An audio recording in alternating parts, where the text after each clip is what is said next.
Bismillahirrahmanirrahim. Assalamualaikum warahmatullahi wabarakatuh. Alhamdulillahi ala ihsanihi wa syukru lahu ala taufiqihi wa amtinanihi wa asyhadu an la ilaha illallah wahdahu la syarika lahu ta'ziman li sya'nihi wa asyhadu anna Muhammadan abduhu wa rasuluhu da'ila ridwani. Allahumma salli alaihi wa ala alihi wa ashabihi wa ikhwani. Ikhwan dan akhwat yang dirahmati oleh Allah Subhanahu wa taala. Kita lanjutkan pembahasan kita masih dalam bab dakwatil walidain, bab tentang doa kedua orang tua ya. Bahwasanya telah kita sebutkan pada pertemuan lalu, doa orang tua sangat mudah dikabulkan terkait dengan anak-anak mereka, baik doa ayah maupun doa ibu ya. Maka seorang hendaknya berusaha minta kebaikan agar orang tuanya mendoakan kebaikan baginya dan waspada jangan sampai kedua orang tuanya mendoakan keburukan baginya ya. Karena doa kedua orang tua terkabul baik dalam hal kebaikan maupun dalam hal keburukan. Dan lafal hadis ya sebagaimana pernah kita sebutkan, doa yang dikabulkan di antaranya doa dakwatul walid ala waladihi, dalam riwayat dakwatul walid li waladihi, bahwasanya doa yang dikabulkan di antaranya doa orang tua untuk kebaikan anaknya atau doa orang tua untuk keburukan anaknya. Dan pada hadis berikutnya Al-Imam Al-Bukhari rahimahullahu taala membawakan tentang doa keburukan orang tua terhadap anak yang dikabulkan. Itu tentang kisah Juraij, ahli ibadah dari Bani Israel. Al-Imam Al-Bukhari berkata, qala haddatsana Ayyash ibn al-Walid qala haddatsana Abdul A'la qala haddatsana Muhammad bin Ishaq an Yazid bin Abdullah bin Qusayth an Muhammad ibn Shurahbil akhi Bani Abdiddar an Abi Hurairah qala, dari Abu Hurairah radhiyallahu taala anhu qala, beliau berkata, sami'tu Rasulullah sallallahu alaihi wasallam yaqul, aku mendengar Rasulullah sallam bersabda, ma takallama mauludun minan nasi fi mahdin illa Isa bin Maryam wa sahibu Juraij.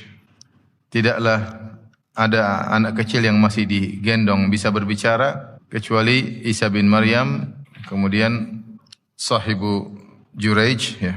Kemudian ada yang ketiga nanti akan disebutkan insyaallah. Ini kata Nabi sallallahu alaihi wasallam ya. Maka ketika para sahabat mendengar tentang sahibu Juraij, anak kecil yang terkait dengan kisah Juraij, qila ya Nabi Allah wa ma sahibu Juraij. Maka ditanyakan kepada Nabi, ya Rasulullah, yang dimaksud dengan anak kecil yang terkait dengan Juraij itu siapa? Karena kalau Nabi Isa mereka paham ya. Terus yang maksudnya dengan sahib Juraij itu siapa? Maka Rasulullah SAW pun menceritakan. Saya bacakan dulu hadisnya baru insyaallah kita jelaskan maknanya. Fa inna Juraijan, Rasulullah menjawab, fa inna Juraijan kana rajulan rahiban fi sauma'atin lahu. Juraij adalah seorang rahib, yaitu ahli ibadah dari kalangan ahlul kitab. Ini kejadian sebelum adanya Islam, sebelum adanya risalah Nabi Muhammad sallallahu alaihi wasallam. Beliau berada di Sauma'ah. Sauma'ah adalah semacam kuil yang dulu disyariatkan bagi umat-umat terdahulu. Kuil, tempat yang agak tinggi untuk beribadah di situ, fokus beribadah di situ. Wa kana ra'i baqarin ya'wi ila asfali sauma'atihi. Dan ada seorang penggembala sapi yang kalau di malam hari dia tidur di bawah dari kuil tersebut ya. Istirahat di bawah kuil tersebut. Wa kanat imra'atun min ahlil qaryah takhtalifu ila ra'i. Ada seorang wanita dari penduduk negeri tersebut yang sering punya hubungan dengan sang penggembala, sering ketemu penggembala ya.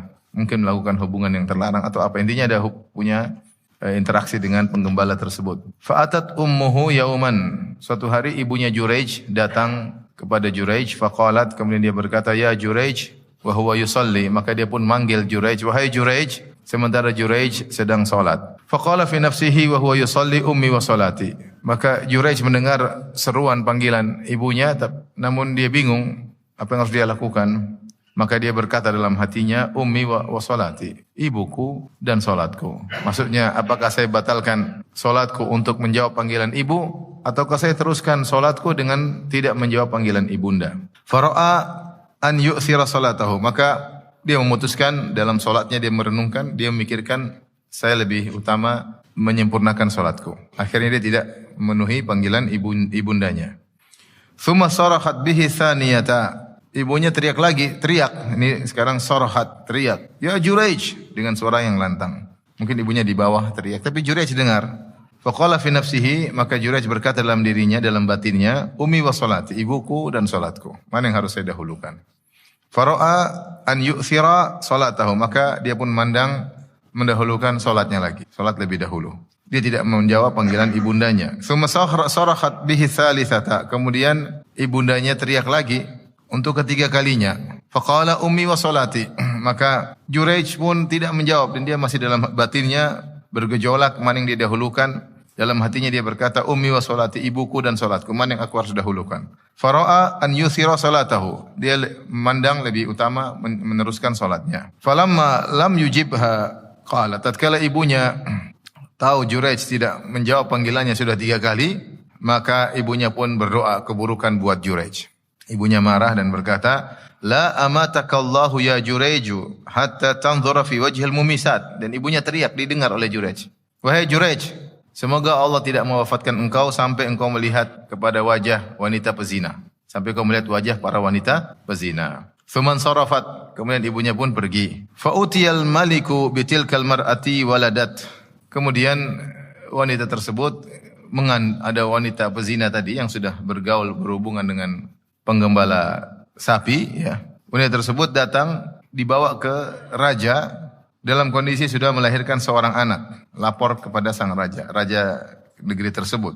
Faqala mimman, maka raja bertanya kepada sang wanita, dari mana anak ini, siapa yang menggaulimu, siapa yang menzinahimu? Faqalat min Jurayj, maka wanita yang ngaku-ngaku dia mengatakan ini anak dari hasil hubungan zina dengan Jurayj. Qala asahibu sawma'ah, Jurayj sang ahli ibadah di kuil tersebut, jadi dia terkenal ahli ibadah. Jurayj ini terkenal ahli ibadah di negerinya. Maka sampai raja pun kenal. Sang wanita mengatakan ini anak hasil zina dengan Jurayj. Kata sang raja, Jurayj yang ahli ibadah di kuil.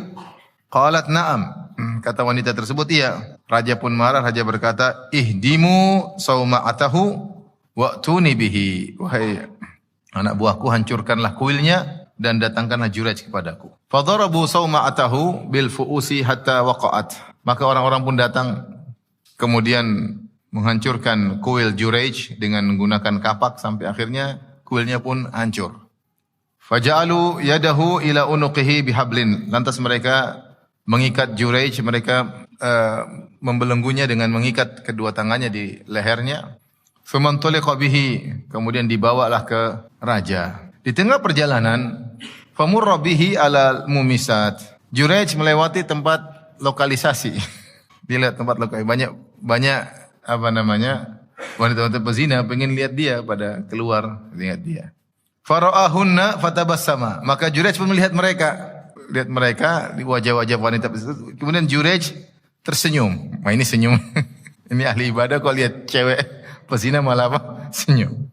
Wa hunna yanzurna ilaihi finnas, dan mereka pun lihat Jurayj. Maka raja berkata, faqala al-maliku ma tazamu hadhihi, bagaimana menurut tentang wanita ini, wanita yang tadi ngaku berzina dengan Jurayj. Qala ma tazum, kata Jurayj, emang dia nuduh apa? Qala tazumu anna waladaha minka, dia mengaku bahwasanya putranya adalah dari hasil berzina denganmu. Maka Jurayj bertanya, anti tazumin, engkau mengaku bahwasanya aku menzinaihimu sehingga punya anak ini? Qalat na'am, kata sang wanita, iya. Jurayj berkata, aina hadha saghir, mana anaknya sini? Qalu hadha fi hijriha, itu yang ada di pangkuannya. Fa aqbala alaihi faqala man abuk, maka Jurayj pun memandang ke sang anak, dia ngobrol sama si anak kecil tersebut yang masih digendong. Maka Jurayj berkata, man abuk, siapa bapakmu? Anak ini jawab, ra'il bakar, penggembala sapi. Maka orang kaget semua. Karena ini karamah ya. Kalau bisa anak kecil bisa ngomong ya. Nanti kita akan jelaskan. Qala al-maliku, maka sang raja berkata, ana ja'alu sawma'ataka min dhahab. Raja pun menyesal. Kemudian dia berkata, maukah kami bangun kembali kuilmu dengan emas? Qala la, kata Jurayj, enggak. Qala min fiddah, maukah kami bangun kembali kuilmu yang telah kami hancurkan dengan perak? Qala la, kata Jurayj, tidak. Qala famana ja'aluha, kalau gitu kami bikin dari apa? Qala rudduha kama kanat, bangun kembali seperti awal, itu dari tanah. Raja penasaran, kepo raja. Kenapa tadi dia senyum melihat apa? Para pezina. Kalau raja senyum ya biasa aja lah. Ini ahli ibadah senyum sama wajah para pezina. Dia kepo, raja bertanya, famal ladzi tabassamta, kenapa kau senyum tadi lihat wajah-wajah pezina? Kata Jurayj, amran araftuhu adrakatni da'watu ummi tsumma akhbarahum. Karena satu perkara yang aku tahu, itu adalah doa ibuku yang dikabulkan, yang mengenaiku. Kemudian Juraij pun mengabarkan kepada mereka. Ini hadis dalam Al-Adabul Mufrad, namun hadis ini juga diriwayatkan dalam Sahihain, dalam Sahih Bukhari dan Sahih Muslim. Ya, kita akan bacakan lafalnya yang mungkin lebih lengkap dan lebih jelas ya. Dalam riwayat yang lain, ini hadis berikutnya, Imam Bukhari membawakan lafal berikutnya dalam Al-Adabul Mufrad juga. Rasulullah SAW bersabda, "Lam yatakallam fil mahdi illa thalath." Kata Nabi SAW dalam riwayat, tidak ada yang bisa berbicara ketika masih digendongan kecuali anak kecil, kecuali 3 orang. Yang pertama Isa bin Maryam. Isa bin Maryam ma'ruf. Di antara mukjizat Nabi Isa alaihissalam bisa berbicara ketika masih kecil. Ya, makanya kata Allah Subhanahu wa taala surat Maryam, "Fa'atat bihi qaumaha tahmiluh qalu ya Maryamu laqad ji'ti syai'an fariya ya ukhta Haruna ma kana abuki imra'a sau'in wa ma kanat ummuki baghiya fa asyarat ilaih." Ketika Maryam setelah melahirkan, dia pun bawa Nabi Isa alaihissalam ke kampungnya, pulang kampung, maka orang-orang pun heboh. Mereka mengatakan, ya, "Wahai Maryam, engkau telah melakukan perbuatan maksiat yang besar. Ya, kok bisa begini wahai Maryam? Ayahmu bukanlah orang buruk, ibumu juga bukan wanita pezina. Terus kamu dari mana bisa kayak gini? Ya, kok bisa jadi wanita pezina, punya anak tanpa suami?" Fa asyarat ilaina. Maryam karena sudah bernazar tidak mau bicara dengan siapapun, dia suruh ngomong. Maksudnya, tanya. Qalu kaifa nukallimu man kana fil mahdi sabiyya. Kata mereka, bagaimana kita bisa ngomong sama anak yang masih digendong? Tiba-tiba Nabi Isa berbicara. Inni Abdullah. Perkataan yang panjang padat, yang kita orang besar aja mungkin enggak bisa ngomong seperti itu. Ini masih kecil, bagaimana bisa menyusun kata-kata yang teratur padat maknanya. Inni Abdullah, aku adalah hamba Allah. Ataniyal kitaba. Sungguhnya Allah telah berikan ke aku kitab suci, yaitu Injil. Wa ja'alani nabiyya, Allah telah menjadikan aku seorang nabi. Wa ja'alani mubarakan aina ma kuntu, Allah jadikan aku berkah dimanapun aku berada. Wa awsani bis salati waz zakati ma dumtu hayya, Allah menyuruhku untuk salat dan bayar zakat selama aku masih hidup. Wa barram bi walidati, dan Allah perintahkan aku untuk berbakti kepada ibuku. Wa lam yaj'alni jabbaran syaqiyya, Allah tidak menjadikan aku seorang yang sombong dan semena-mena. Wassalamu alayya yauma wulidtu wa yauma amutu wa yauma ub'atsu hayya. Keselamatan bagiku ketika aku lahir, ketika aku hidup, dan ketika aku mati, dan ketika aku dibangkitkan. Selesai Nabi Isa berbicara. Ini mukjizat. Tidak kita temukan dalam 4 Injil yang ada dalam Bible sekarang ya. Mukjizat ini mukjizat luar biasa ya. Nabi Isa bisa berbicara. Tidak ditemukan dalam 4 Injil yang ada, Injil Lukas, Markus, Matius, Yohanes. Enggak ada. Kita tahu bahwasanya Injil sangat banyak. Ada Injil-Injil yang diakui dan banyak yang tidak diakui lebih banyak. Injil dianggap Injil-Injil sesat, tidak memenuhi persyaratan mereka. Yang diakui 4 ini tidak ada kisah Nabi Isa bisa berbicara. Dalam sebagian Injil ada, tapi Injil yang dalam 4 Injil dalam Bible yang Alkitab sekarang itu tidak ada ya. Makanya sebagian ulama mengatakan kita lebih memuliakan Nabi Isa dari sebagian orang-orang Nasara. Dari sisi kita mengetahui sebagian mukjizat yang Allah kabarkan dalam Al-Quran yang tidak disebuti dalam Alkitab. Tidak ada. Dan secara logika mukjizat ini harus ada. Kenapa harus ada? Dijelaskan oleh para ulama. Karena hukum rajam itu berlaku di Bani Israel. Hukum rajam berlaku di Bani Israel. Makanya ketika terjadi zina di kalangan orang Yahudi di zaman Nabi SAW, yaitu di kota Madinah, maka orang Yahudi mereka rubah hukum. Kalau bawahan orang-orang rendahan yang melakukan zina, maka mereka rajam. Jadi masalah ketika pembesar-pembesar mereka melakukan zina, maka mereka rubah hukum. Tidak dirajam, hanya dipermalukan, diarak di atas himar, kemudian dicoreng-coreng wajah mereka dengan warna hitam, diarak, dipermalukan. Sampai akhirnya mereka punya ide, dalam sebagai riwayat mereka mengatakan terjadi perzinahan, kata mereka. Coba kita tanya kepada Muhammad, dia adalah nabi yang baik ya. Coba kita tanya dia, hukumnya bagaimana rajam. Akhirnya mereka pergi menemui Nabi SAW. Kemudian Nabi mengatakan ada dalam kitab kalian, yaitu di Taurat. Datangkan Taurat. Akhirnya datang Taurat. Nabi suruh baca, Nabi tidak bisa baca. Coba baca tentang masalah ini. Rupanya ketika mereka baca, mereka buka lembaran Taurat. Jadi lembaran mereka sampai sekarang kan masih panjang. Tauratnya dibuka lebar. Ketika tentang rajam, ada yang nutup tangannya. Jadi tentang rajam diloncat. Kata Abdullah bin Salam, Yahudi yang masuk Islam jadi sahabat, dia mengatakan suruh mereka angkat tangannya itu. Jadi angkat tangannya ternyata tulisan apa? Rajam. Maksud saya, rajam, kisos itu bukan baru dalam Islam, itu sudah ada sejak apa? Di Bani Israel. Seperti kisos ya. Min ajli dzalika katabna ala bani Israil annahu man qatala nafsan bighairi nafsin aw fasadin fil ardi. Ya, Allah mengatakan ini. Dan seterusnya sungguhnya di Bani Israel. Jadi masalah kisos, masalah rajam ada di Bani Israel. Maksud saya jadi ini sudah ada di Taurat dan Nabi Isa alaihissalam termasuk dari Bani Israel dan mereka meneruskan hukum apa? Taurat. Nah, Maryam ketika dituduh berzina, punya anak tanpa suami, apa yang harus mereka tegakkan kepada Maryam? Harusnya disiksa, dirajam atau didera misalnya, ya, harusnya disiksa. Nah, bagaimana cara Maryam terbebaskan dari hukuman tersebut? Enggak ada cara lain kecuali Nabi Isa yang berbicara. Karena enggak ada bukti. Bagaimana? Enggak mungkin bilang ini punya anak tanpa ada ayah, enggak mungkin. Yang bisa menolak persepsi mereka bahwasanya Maryam telah berzina, mau datangkan berbagai macam saksi, enggak mungkin, wong enggak punya apa? Enggak punya suami. Yang bisa menjadikan Maryam selamat dari hukuman entah rajam atau entah dera adalah mukjizat Nabi Isa bisa berbicara ketika masih kecil.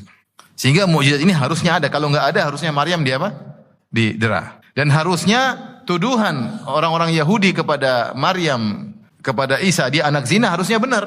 Harusnya benar ya. Karena tidak ada bukti menunjukkan dia tidak berzina. Tidak ada bukti ya. Wahyu ketika sudah terputus dengan wafatnya Nabi Musa sehingga Taurat tidak lagi penjelasan seperti itu. Oleh karenanya mukjizat ini adalah mukjizat yang harus ada dan ditetapkan oleh Al-Quran dan tidak terdapat dalam 4 Injil tersebut yang saya sebutkan dalam Alkitab yang diakui oleh mereka. Adapun kisah masa kecil Nabi Isa, kemudian dia bisa berbicara, tersebut dalam sebagian Injil, tapi Injil yang tidak diakui oleh mereka. Taib. Dan ini mukjizat luar biasa. Bagaimana anak kecil bisa ngomong? Kita tahu anak kecil ngomong itu dengan tahapan. Pertama dia hanya tidak bisa ngomong, kemudian dia mulai besar, mungkin organ lisannya mulai semakin sempurna, mulai dia dengar-dengar, kemudian mulai ngikut-ngikut tanpa dia pahami apa yang dia ucapkan. Terus ngomongnya mulai mungkin huruf R belum bisa, banyak huruf belum bisa, mulai ngikut-ngikut. Belum bisa nyusun perkataan narasi yang baik. Artinya perlu tahapan untuk bisa ngomong dengan benar, itu perlu tahapan yang panjang. Tapi Nabi Isa langsung ngomong dengan narasi yang baik, dengan seluruh huruf yang sempurna dia ucapkan. Tidak lain ini adalah mukjizat dari Allah Subhanahu wa taala, yang dengan mukjizat ini akhirnya Maryam terbebaskan dari hukuman yang dituduhkan kepada beliau bahwasanya dia telah berzina. Taib, Nabi Isa alaihissalam demikian kisahnya sebagaimana kisah yang ma'ruf. Kemudian anak kecil kedua yang bisa ngomong adalah Sahib Juraij. Sahib Juraij orang Arab menggunakan sahib fulan, maksudnya bukan berarti teman, tapi maksudnya yang terkait dengan ini, terkait dengan ini, terkait dengan anu, seperti Sahibus Sauma'ah yang suka di kuil ya. Seperti Sawahibu Yusuf, yaitu kisah-kisah wanita yang terkait dengan kisah Nabi Yusuf alaihissalam ya. Seperti itu ya, itu istilah bahasa Arab. Jadi maksudnya Sahibu Yusuf di sini adalah Sahibu Juraij, maksudnya anak kecil yang tersebutkan dalam kisah Juraij. Ini anak kecil ini juga bisa bicara selain Nabi Isa. Tapi bagaimana kisahnya kita bacakan kembali dalam riwayat yang lain. Wa Sahibu Juraij wa kana Juraijun rajulan abidan. Juraij adalah seorang lelaki yang ahli ibadah. Dalam sebagian riwayat dia dulu pedagang, Juraij ini pedagang. Kemudian ketika dia berdagang, terkadang dia untung, terkadang dia rugi. Maka kemudian dia berpikir, saya ingin cari perdagangan yang tidak ada ruginya. Pedagang tersebut adalah ibadah kepada Allah Subhanahu wa taala.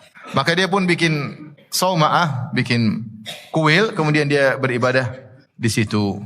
Fattakhadha sauma'atan fakana fiha. Maka dia pun bangun kuil, maka dia pun beribadah dalam kuil tersebut ya. Menjauh dari kebanyakan orang untuk rajin ibadah. Fa'atathu ummuhu, maka datanglah ibunya Juraij dalam kondisi salat. Ibunya berkata, ya Juraij, seperti yang telah kita sebutkan, wahai Juraij. Dia panggil Juraij. Juraij berkata, Rabbi ummi wa salati, ya Rabbku. Dalam hatinya dia berkata, bagaimana ini? Mau saya lanjutkan ibadah kepadamu atau saya potong ibadah kemudian saya jawab perkataan ibuku? Faqbala ala salati fansarafat. Dalam riwayat dia terus salat, ibunya pergi.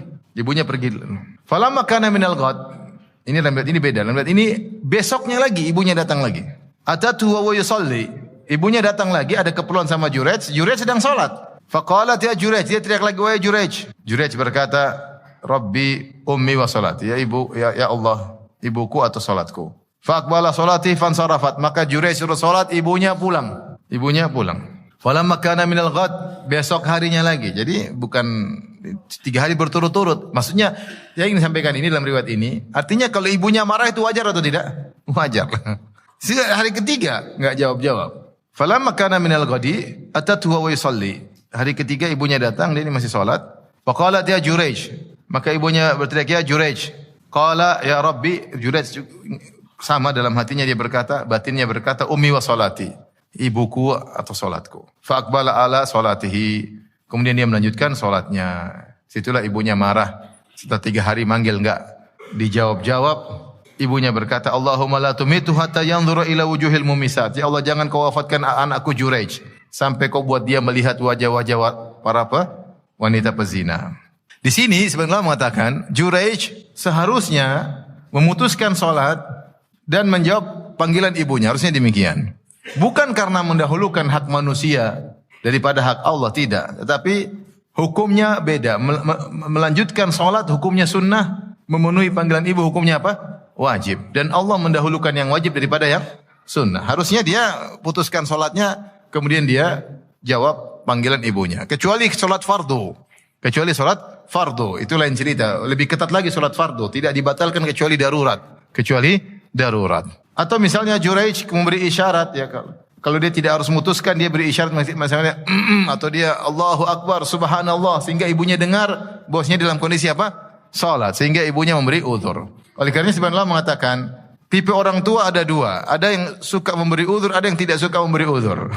Kalau tipe orang tua suka memberi uzur, perkaranya mudah. Mungkin dia ngomel kasih tahu, mak tadi begini-begini, ya, selesai urusan. Ya. Tapi ada tipe yang tidak memberi uzur. Kalau tipe tidak memberi uzur, mending salat dibatalin. Mending salat dibatalin ya. Karena menjawab panggilan ibu hukumnya wajib, dan continue dalam salat sunnah hukumnya sunnah. Saya ulangi, continue dalam salat sunnah hukumnya apa? Sunnah. Sebagaimana continue dalam puasa sunnah juga hukumnya apa? Sunnah. Ini bukan salat fardu, salat sunnah. Tapi Jurej mungkin dalam hal ini dia tidak, ilmunya tidak pas dalam hal ini, sudah takdir Allah Subhanahu wa taala, maka dia pun memilih continue dalam salat sunnahnya, dan akhirnya ibunya pun marah. Ibunya marah dan berdoa dengan doa yang menakjubkan. Allahumma la tumit hatta yanzura ila wajhil mumisat. Ya Allah, jangan kau wafatkan Jurej sampai kau buat dia memandang wajah-wajah para wanita pezina. Ibunya marah, mendoakan dengan doa keburukan, tapi masih ada rahmat dalam hatinya. Dia tidak bilang, ya Allah jangan kau matikan Jurej sampai berzina. Enggak. Enggak. Dia ingin memberi hukuman kepada Jurej. Mungkin Jurej terkenal, mungkin Jurej terkenal tidak suka melihat wajah wanita pezina. Mungkin. Dan ibunya mungkin tahu akan hal tersebut. Sehingga dia ingin menghukum Jurej pada perkara yang dia ingin hindari justru terjatuh. Dengan doa ibunya. Ibunya meskipun marah, ya doa masih, ya mungkin ada hukuman tapi tidak parah. Beda kalau ibunya berdoa, ya Allah jangan kau matikan Jurej sampai kau jadikan dia murtad. Ya jangan kau matikan Jurej sampai kau jadikan dia malas beribadah. Jangan kau matikan Jurej sampai dia berzina. Ibu tidak berdoa dengan demikian. Meskipun dia marah, dia masih ada rahmat kepada putranya. Dia berkata, ya Allah jangan kau matikan Jurej sampai kau wafatkan Jurej sampai engkau membuat dia melihat wajah-wajah pezina. Dan Jurej mendengar doa tersebut. Ibunya mungkin teriak, ya Allah jangan kau wafatkan si Jurej sampai kau buat dia melihat wajah-wajah wanita berzina. Subhanallah. Mungkin kalau kita enggak dikabulkan, Jurej ahli ibadah, tapi ternyata Allah kabulkan. Makanya hati-hati dengan doa orang tua. Kita sebagai orang tua waspada. Jangan sembarang berdoa untuk anak, dan kita sebagai anak hati-hati. Jangan bikin jengkel orang tua berdoa dan dia marah, dia mengucapkan satu doa buat kita binasa gara-gara satu doa tersebut.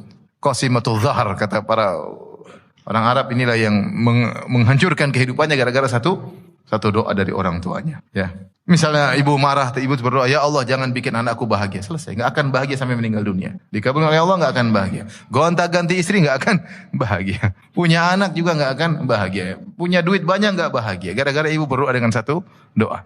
Maka waspada. Taib. Kenapa sampai wanita tersebut datang merayu Jurej? Datang dalam riwayat ini disebutkan sebabnya. Fatadzakara Banu Israel Jurejan wa ibadatahu. Bani Israel duduk-duduk ngobrol-ngobrol. Mereka sedang ngobrol tentang Jurej dan bagaimana Jurej ahli ibadah. Mereka hasad rupanya sama Jurej. Mereka hasad sama Juraij. Wa kanat imra'atun baghiyun yutamatsalu bihusniha. Perhatikan sini. Dan ada seorang wanita pezina yutamatsalu bihusniha yang terkenal dengan sangat cantik. Artinya, tuh kamu jadi cantik loh kayak si fulana, maksudnya cantik banget. Jadi kalau orang sebut tentang kecantikan, inilah wanita pezina ini. Terkenal cantik. Sehingga cantikannya dijadikan sebagai masal, dijadikan sebagai yaitu suatu terkenal. Ya. Seperti Adi bin Hatim. Hatim At-Ta'i terkenal sangat dermawan. Yudrabu bihil masal, sampai dijadikan sebagai perumpamaan dalam percontohan dalam kedermawanan. Kalau dermawan seperti Hatim loh dermawannya. Ini wanita ini cantik banget. Mungkin wanita tercantik ketika itu yang ada di negeri tersebut meskipun dia bezina. Ya. Wa kanat imra'atun baghiyun yutamatsalu bihusniha. Faqalat, maka wanita tersebut menawarkan diri kepada orang-orang yang sedang hasad sama Juraij tadi. Ini menunjukkan bahwasanya orang kalau memiliki kelebihan dalam kebaikan biasanya ada yang hasati. Kata Nabi sallallahu alaihi wasallam dalam riwayat yang hasan, fa inna kulladzi ni'matin mahsud. Sungguhnya seorang yang memiliki nikmat, memiliki kelebihan, memiliki dihasati. Ya, dalam sebagian hadis kata Rasulullah SAW, ista'inu ala qada'i hawaijikum bil kitman. Jadi di antara usaha agar kalian bisa mewujudkan keinginan kalian dengan menyembunyikan keinginan tersebut. Jangan diceritakan kepada semua orang. Kenapa? Fa inna kulladzi ni'matin mahsud. Karena setiap orang yang punya nikmat pasti dihasati oleh orang. Karena kau cerita saya mau bikin ini, akhirnya ada yang hasad. Ada yang hasad, dia akan menggagalkan. Dia akan berusaha menggagalkan atau mengganggu usahamu.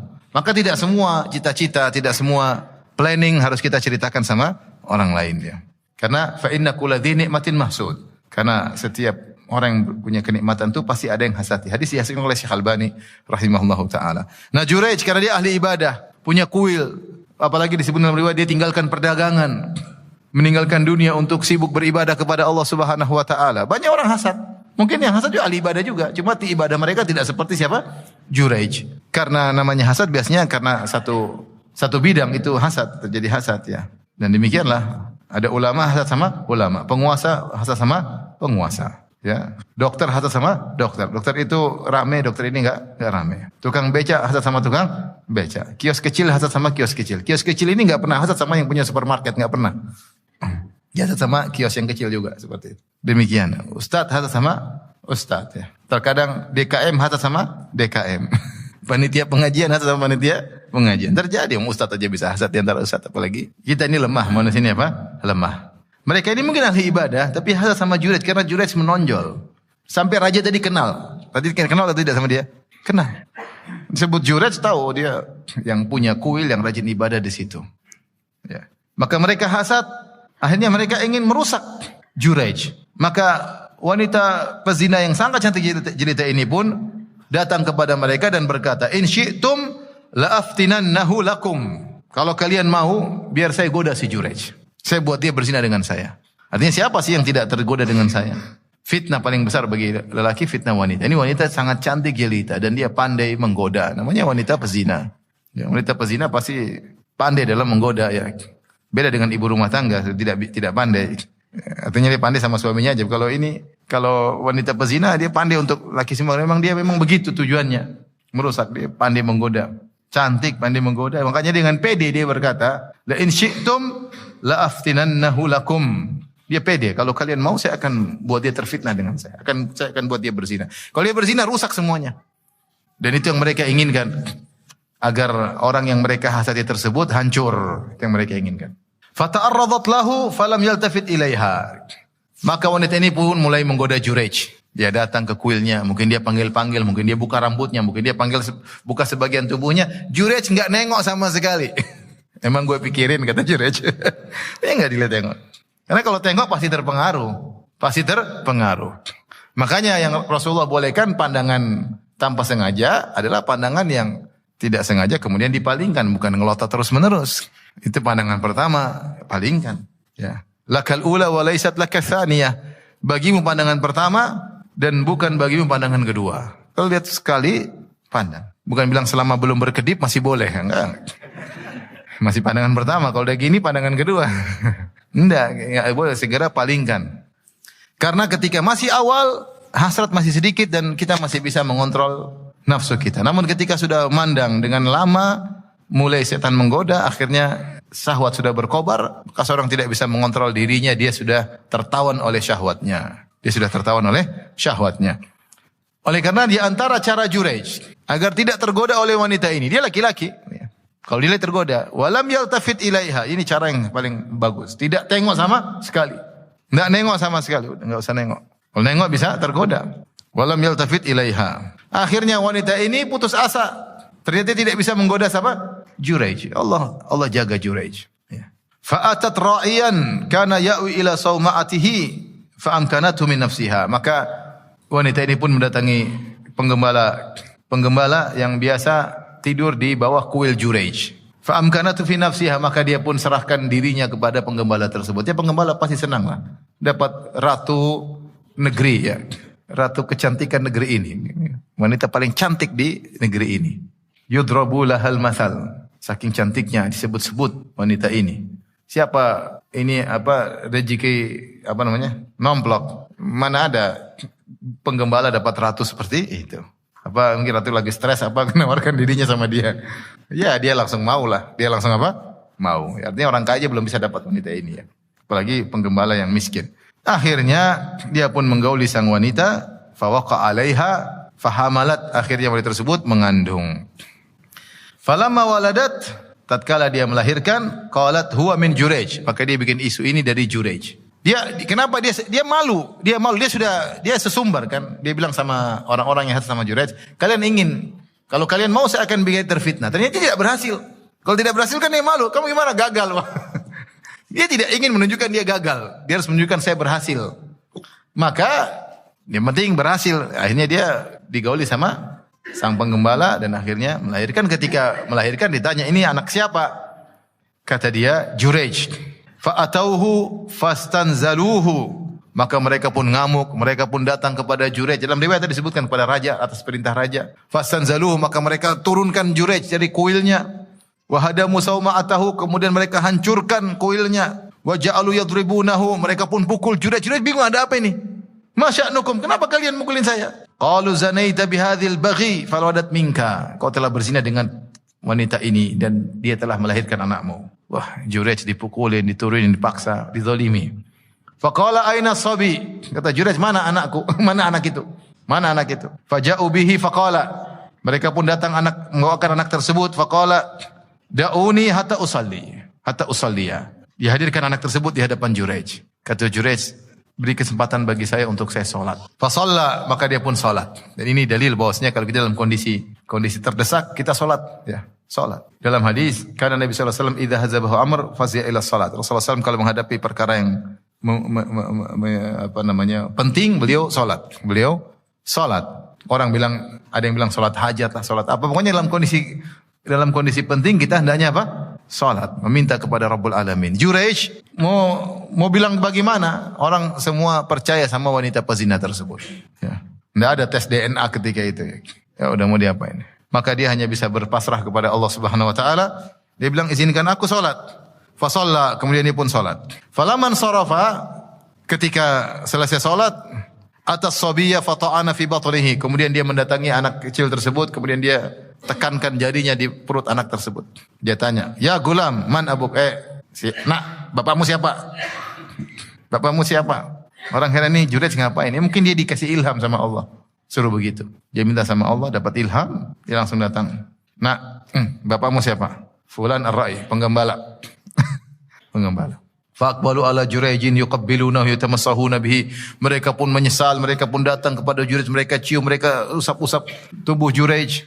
Wa qalu nabni laka sawmata'aka min dhahab. Mereka menyesal, mereka mengatakan, wahai Juraij, kami ingin bangun kuilmu lagi dengan emas. Tapi Juraij bukan mata duitan, dia bukan orang duniawi. Dia berkata, la a'iduha min tinin kama kanat. Aku ingin bangun kembali dari tanah seperti dulu. Fafa'alu, kemudian mereka pun melakukannya. Ya. Mereka pun melakukannya. Ini dalil ikhwan dan akhwat yang dirahmati oleh Subhanahu Wa Taala. Ya. Tentang kemuliaan Juraij, yang zahir dari hadis ini, beliau orang yang tidak suka melihat wajah wanita berzina. Sehingga ibunya mendoakan buat dia perkara tersebut. Di antara dalil dia tidak suka melihat wajah pezina.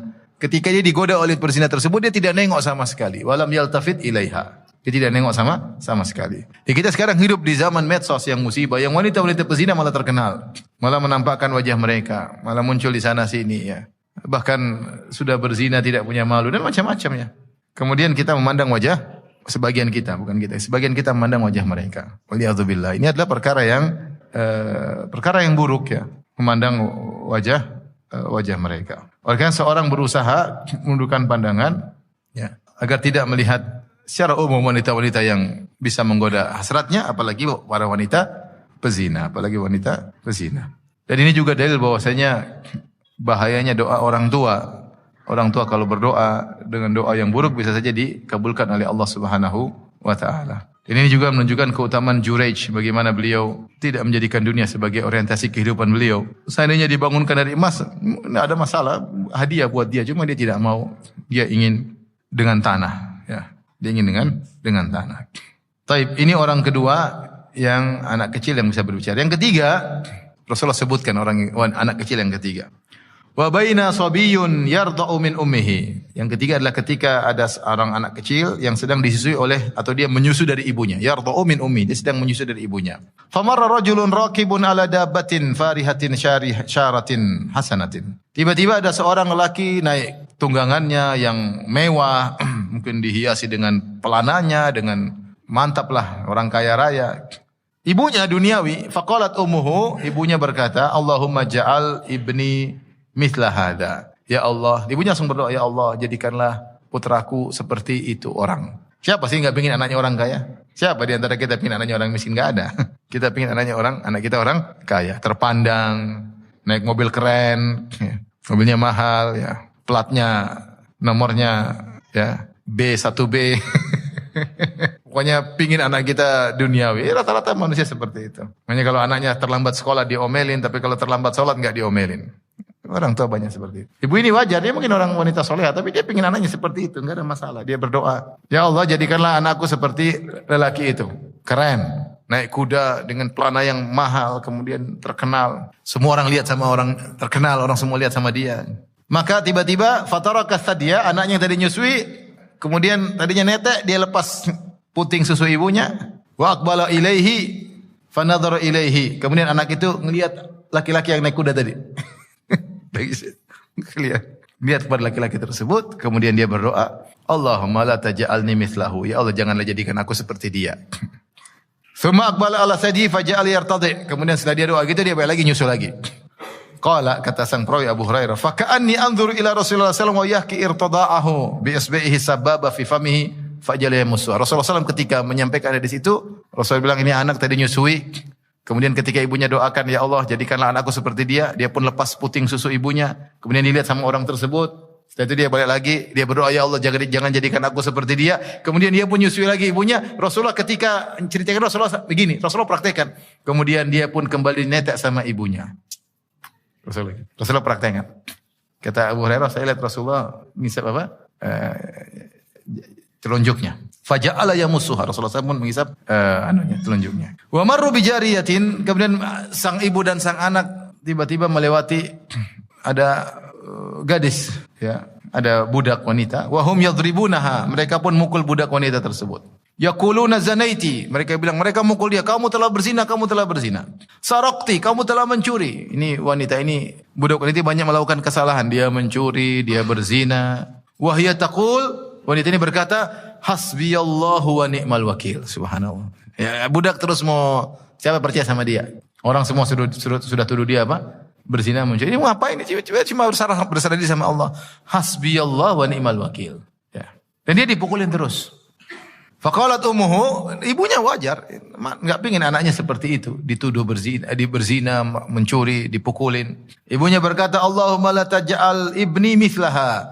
Ya Allah, janganlah jadikan putraku seperti budak wanita tersebut yang dipukulin, telah mencuri, ini wanita mencuri, berzina, dipukulin, jangan jadikan anakku seperti itu. Fataraka radha, maka anaknya ketika dengar ibunya berdoa, kemudian dia pun balik, fanadhara ilaiha, kemudian dia segera lihat wanita tersebut yang sedang dipukulin. Faqala Allahumma ja'alni mithlaha, ya Allah jadikanlah aku seperti dia. Waduh. Wah, ini ngeri nih. Ya Allah, jadikanlah aku seperti dia, berzina, mencuri, dipukulin. Fahunaka taraja al hadis, kata Nabi, ketika itu maka terjadilah diskusi antara ibu dan anak. Ini masih kecil. Oh, kamu gitu kan? Rasulullah mengatakan mereka pun berdua berdiskusi. Ibunya berkata, "Mara rajulun hasanul hay'ah, faqultu Allahumma ja'alni ibni mithlahu, faqultu Allahumma la taj'alni mithlahu." Wahai putraku, tadi ada orang laki-laki lewat keren, pakai tunggangan, orang kaya, aku mendoakan kamu supaya seperti dia, kamu malah bilang jangan jadikan aku seperti dia. Sekarang, wa marra bihadhil amah wa hum yadribunaha wa yaqul zanaita wa sarakti, zanaiti wa sarakti. Faqultu Allahumma la taj'al bini mithlaha, faqultu Allahumma ja'alni mithlaha. Kemudian kita lewat ada wanita budak berzina, dipukulin. Orang-orang bilang, "Wa zanaiti wa sarakti," kau telah berzina, kau telah mencuri. Aku mendoakan kamu supaya kamu tidak seperti dia, kamu malah berdoa, "Ya Allah, jadikanlah aku seperti dia." Jadi ibunya protes sama anaknya tersebut. Maka anak tersebut dengan ilham dari Allah jelaskan sama ibunya. Kata anak tersebut, "Inna dzalika ar-rajul kana jabbaran." Wahai ibunda, itu yang tadi kau lihat keren itu orang zalim, suka semena-mena. Maka aku berkata, "Allahumma la taj'alni mithlahu." Ya Allah, jadikan aku seperti. Jangan ibu lihat zahirnya aja dia keren, ternyata dia itu zalim. Mungkin kekerenannya diambil dari kezaliman. Barang nilai zahirnya aja. Ibunya enggak tahu kalau lelaki ini ternyata zalim. Suka berbuat lalim, sewenang-wenang sama masyarakat. Maka aku berdoa, "Ya Allah, janganlah jadikan aku seperti dia." Wa inna hadhihi yaquluna laha, adapun wanita yang ibunda lihat dipukulin, mereka mengatakan zanaiti walam yazni, walam tazni. Mereka mengatakan sama dia, kamu telah berzina padahal dia tidak berzina. Wa sarakti, mereka mengatakan kamu telah mencuri, walam tasrik, sungguhnya dia tidak mencuri. Faqultu Allahumma ja'alni mithlaha, maka aku berdoa, ya Allah jadikanlah aku seperti wanita tersebut, yaitu bersih dari zina dan bersih dari apa? Pencurian. Ini dalil bahwasanya apa yang kita lihat dalam kenyataan di alam semesta ini, ada orang dihinakan, belum tentu hina di sisi Allah. Dan apa yang kita lihat di alam semesta ini ada yang dimuliakan, belum tentu mulia di sisi Allah Subhanahu wa taala. Wallahi demi Allah, saya tahu sebagian orang, saya tahu dengan keyakinan, dimuliakan oleh banyak orang. Ternyata dia hina di depan mata saya. Saya tahu karena saya tahu persis tentang hal tersebut, ya. Dan saya tahu ada sebagian orang dihinakan, tapi dia mulia di mata saya karena saya tahu orang tersebut. Oleh karenanya, bukan berarti kalau orang semua memuji kita, kemudian kita mulia di sisi Allah secara agama. Belum tentu. Bukan jadi ada orang dihina, dituduh macam-macam, belum tentu dia hina sebagaimana yang kita persangkakan. Belum tentu. Makanya dalam Al-Quran Allah mengatakan, khafidhatun rafi'ah. Allah akan menurunkan dan Allah akan meninggikan. Sebagian ahli tafsir mengatakan, maksudnya Allah akan menunjukkan yang hakikat. Siapa yang harusnya rendah, Allah akan rendahkan pada hari kiamat kelak. Yang dulu di dunia orang menyangka dia hebat, orang mulia, Allah akan buktikan hari kiamat dia rendah. Rafi'ah. Dan sebaliknya, pada hari kiamat kelak, hari kiamat akan mengungkap ada orang yang disangka hina di dunia, akan diangkat derajatnya oleh Allah pada hari kiamat kelak. Dalilnya seperti ini. Tayyib, ini hadis terkait dengan kisah Jurayj. Intinya bahwasanya doa orang tua waspada bisa dikabulkan oleh Allah, baik doa kebaikan maupun doa keburukan. Ada masalah fikih, cuma saya nggak ingin bahas di sini. Taib, bab berikutnya, satu bab lagi. Babun ardul Islam alal ummin nasraniyah. Bab tentang menawarkan Islam kepada ibu yang Nasrani. Menawarkan Islam kepada ibu yang Nasrani. Imam Al-Bukhari berkata, qala haddatsana Abdul Walid, Hisham bin Abdul Malik. Qala haddatsana Ikrimah bin Ammar, qala haddatsani Abu Katsir As-Suhaimi, qala sami'tu Abu Hurairah yaqul, ma sami'a bi ahadun yahudiyyun wala nasraniyyun illa ahabbani. Kata Abu Hurairah, tidak seorang pun mendengar tentang aku, baik Yahudi maupun Nasrani, kecuali dia akan cinta kepadaku. Inna ummi kuntu uriduha alal Islam, fata'ba. Ibuku dulu aku ingin dia masuk Islam. Aku dakwahi dia, fata'ba, namun dia menolak, tidak mau masuk Islam. Faqultu laha, ya, aku pun sampaikan Islam kepadanya, fa'abat, dia tidak mau. Fa'ataitu Nabiyya sallallahu alaihi wasallam. Ya. Bahkan dalam sebagian riwayat sebagian ini pernah lalu hadisnya. Ibunya mencela Nabi sallallahu alaihi wasallam, ibunya mencela Islam, mencela Nabi sallallahu alaihi wasallam. Ini membuat Abu Hurairah sedih. Maka aku pun mendatangi Nabi sallallahu alaihi wasallam dan aku berkata, "Ud'ullaha laha, ya Rasulullah, doakanlah untuk ibuku." Fada'a, Rasulullah SAW pun berdoa kepada Allah untuk ibunya. Fa'ataituha, aku pun kembali bertemu dengan ibunya. Waqad ajafat 'alaihal bab, dan dia telah menutup pintunya. Faqalat ya Abu Hurairah inni aslamtu. Dalam riwayat disebutkan dia mandi. Ya. Maka dia berkata, ya Abu Hurairah, aku telah masuk Islam. Fa akhbartu Nabi sallallahu alaihi wasallam. Aku pun kabarkan hal ini kepada Nabi bahwasanya ibuku sudah masuk Islam. Fa qultu ud'ullaha li wa li ummi. Aku berkata, ya Rasulullah, doakanlah untukku dan ibuku. Faqala Allahumma abduka wa Abu Hurairah wa ummuhu ahibbahuma ilan nas. Kata Nabi, ya Allah, hambamu Abu Hurairah dan juga ibundanya. Jadikanlah mereka berdua disayang oleh orang-orang. Hadis yang hasan. Ya. Hadis ini menjelaskan tentang bagaimana sabarnya Abu Hurairah dalam menyampaikan Islam kepada orang tuanya. Kita dapati sebenarnya orang tua ya bukan hanya enggak suka Islam, bahkan membenci Islam. Di antaranya ibunya Abu Hurairah. Dia mencela Nabi sallallahu alaihi wasallam. Tapi Hurairah sabar, ya. Sabar dalam mendakwai, apalagi orang tua, ya. Jangan sampai terbetik dalam benak kita mengatakan sudah tua percuma, udah enggak bisa lagi. Sudah mendarah daging kekufurannya. Ada orang masuk Islam di masa usia tua, ada. Sampai si Abdul Razak cerita ada di Amerika, ada seorang dia mendakwahi ibunya. Ibunya menolak Islam. Ibunya sudah umur lebih dari 90 tahun. Tapi dengan mereka berdoa, akhirnya ibunya masuk Islam, umurnya lebih dari 90 tahun. Ketika masuk Islam, 3 hari berikutnya kemudian ibunya meninggal dunia. Kita nggak tahu, maksudnya bisa jadi dia ngayal keras, maki-maki Islam, sabar aja. Apalagi itu orang tua kita. Dakwah, kita berdoa agar Allah buka hatinya, ya. Dan bisa jadi Allah beri hidayah menjelang hayatnya. Dan betapa banyak orang dapat hidayah menjelang apa? Akhir hayatnya. Karunia dari Allah Subhanahu wa taala, ya. Saya sudah sampaikan ada kawan yang ayahnya Nasrani, kemudian ketika sakit maka dia temani ayahnya terus, temani sampai ayahnya bersyahadah, kemudian meninggal dunia. Meninggal dunia menjelang wafat, ya. Apa namanya, bersyahadah menjelang apa? Menjelang wafat. Dengan di akhir-akhir kesempatan tersebut justru ayahnya masuk Islam. Oleh karenanya kalau kita punya keluarga, entah ayah, entah ibu, entah nenek, entah siapa, kalau memang kita berniat dakwahi dan sabar. Meskipun dia maki-maki Islam, sabar. Terus berdoa agar Allah membuka hatinya. Sebagaimana Abu Hurairah radhiyallahu anhu, beliau tidak putus asa. Beliau terus berdakwah meskipun ibunya maki-maki Nabi sallallahu alaihi wasallam, dan akhirnya beliau minta bantuan dari Nabi agar Nabi mendoakan, dan akhirnya ibundanya pun masuk Islam, ya. Jadi jangan kita bilang sudah tua, kayaknya sudah enggak bisa lagi, ya. Sudah enggak bisa itu. Sudah pakem, enggak bisa. Dan bisa pakem tadi bisa dilepas oleh Allah Subhanahu wa taala. Tapi usaha, kalaupun tidak berhasil, kita dakwai orang tua tidak berhasil, ternyata orang tua masih kafir, apakah perbuatan kita sia-sia? Enggak. Kita telah berbuat baik yang terbesar bagi mereka dengan mendakwahi mereka. Karena berbakti sama orang tua meskipun kafir itu wajib. Dan di antara bentuk bakti kita kepada orang tua selain materi adalah menyampaikan ilmu kepada mereka. Berhasil enggak berhasil kita dapat pahala. Berhasil enggak berhasil kita dapat apa? Pahala. Tapi demikian saja materi yang bisa disampaikan. Tapi demikian saja. Subhanakallahumma bihamdika asyhadu an la ilaha illa anta astaghfiruka wa atubu ilaik. Assalamualaikum warahmatullahi wabarakatuh.